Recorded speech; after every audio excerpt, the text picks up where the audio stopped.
In this video, I'm going to talk about a very elementary concept that many of us intuitively understand, but some of us face problem in. Okay, the concept is simple that a word can play different roles in different sentences. So we need to figure out what role a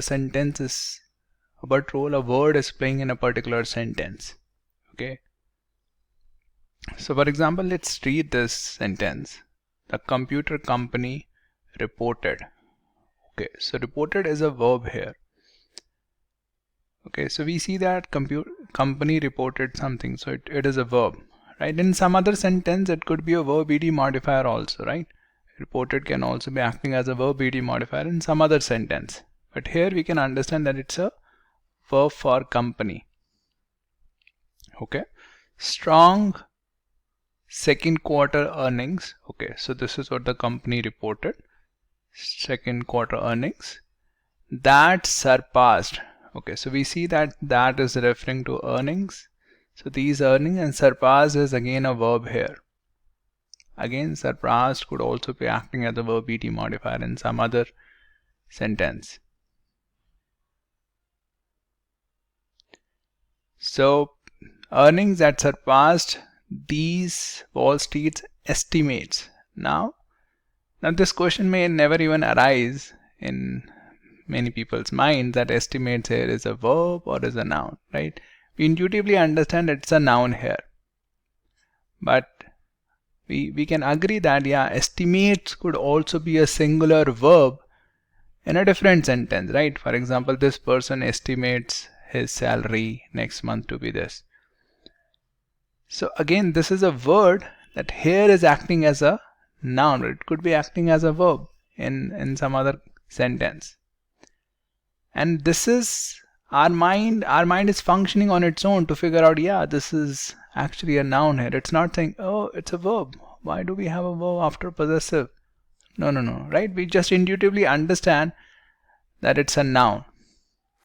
Okay, the reason I'm making this video is that some people actually look at certain words and then they become confused. Why do we have a verb here? Or why do we have something here? Okay, it's our job to figure out what role that word is playing. Okay, a word could be playing a different role in a different sentence. So it's your job to figure out, it's acting as a noun here, not a verb. Right? Estimates would remain estimate. It's not that it's color coded. It's a blue colored if it's a noun. If it's a verb, then it's red colored. Right? We don't have color coding.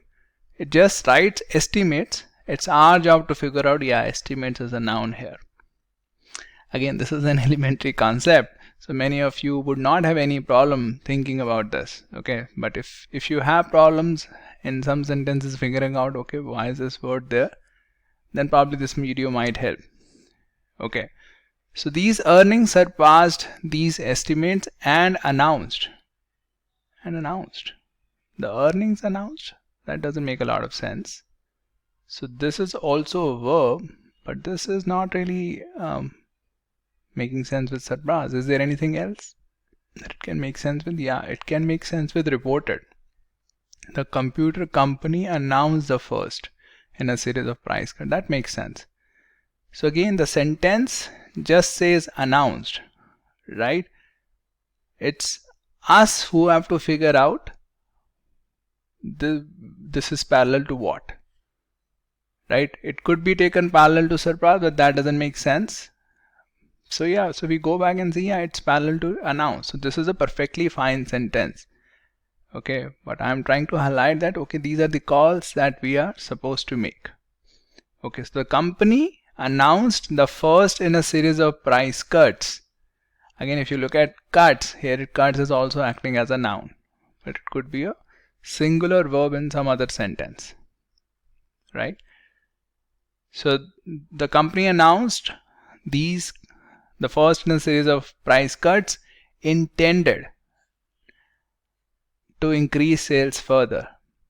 Now, in this case, intended, we can understand it's acting as a verb ed modifier for price cuts. That it's not a verb here. And how do we figure out it's not a verb? First of all, verb wouldn't make sense. We are not expecting a verb. right? The company reported and announced, so we already have two verbs. We are not expecting a third verb because we already have and connecting these two verbs, right? If there were three verbs, then the two verbs would be connected by a comma, and then there would be an and before the third verb. But right now we have two verbs, so we are not even expecting a verb here, and it makes sense also with cuts, right? That it's modifies cut. So these are the calls that we are taking as we read a sentence, that yeah, it's a modifier. Okay, let's look at another sentence. Why don't you give it a read, pause the video, and then you can continue. Any change. Okay, so again here change is acting as a noun, right? Now these kind of thoughts would not even arise in many people's mind. Okay, so if this becomes confusing for you, then you can drop watching this video.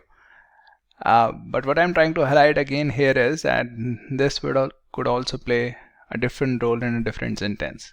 But here we can intuitively understand it's a noun here because we are expecting a noun here. It wouldn't make sense to have a verb here after any. Okay, so any change would be, so that's a verb, would be a stunning reversal after the company's public year-long search. So again, search is also a noun here, right? That's modified by this.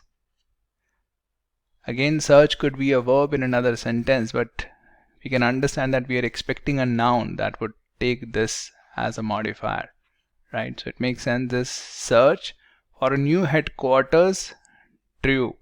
So drew is a verb here for search. So this search drew bids. Again, we can talk about bids also. Bids could also be a verb in some other sentence. So this search drew bids from more than 200 locales across the country. Okay, comma quoting. So here is a comma verb ing modifier, right? It's not a noun here. Quoting is a comma verb ing modifier because we can understand from the context that okay, at the end of a clause we have a comma verb ing, so it should be a modifier modifying the previous clause, and it makes sense also. This search drew bids from these many locales, and that's how it quoted the giant with billions of dollars in tax incentives. Okay, let's look at the third sentence. Give it a read, pause the video, and then you can continue. Okay, so we see breaking deeply embedded habitual tendencies. So it's starting with the verb ing. Now when we have read thus so far till tendencies or breaking deeply embedded tendencies, we don't really know whether this is a verb ing modifier modifying the subject, or it's the verb ing acting as a noun and acting as a subject in this sentence. Okay, so we remain open. So again, breaking could be acting as a modifier or a noun. We don't really know so far. Okay, we'll get to know as we read. So breaking these tendencies, and this is just an example for tendencies that violate. Okay, so that is a modifier for tendencies. These tendencies violate basic principles of human effectiveness. Okay, involves. Okay, so we know that involves doesn't make sense with this that clause. So we know that that clause has ended. Right now this is a call that we are taking because involves would not make sense in the that clause. Okay, so involves, what is involves doing? Okay, so this is a verb for breaking. So breaking this habit involves. Okay, makes sense. Right, so now we get to know that yeah, this was actually a verb ing acting as a noun because we now have a verb for this. Okay, so breaking these tendencies involves more than a little willpower and a few minor changes in our lives. Okay, so right, so what we understand or what I'm trying to highlight from this video is that a word can play different roles, and we need to see what role it is playing, or essentially we need to remain open to its different roles and see what role makes sense and go with that role. Don't say that it's ambiguous. Okay, it could be a verb, it could be a noun. Just go with whatever makes sense. Okay, if the same word would make sense acting as a noun, just accept that as a noun. If the same word would make sense as a verb in a sentence, just accept that as a verb in that sentence. Okay, that's it. I hope it helps. Let me know your feedback on this video.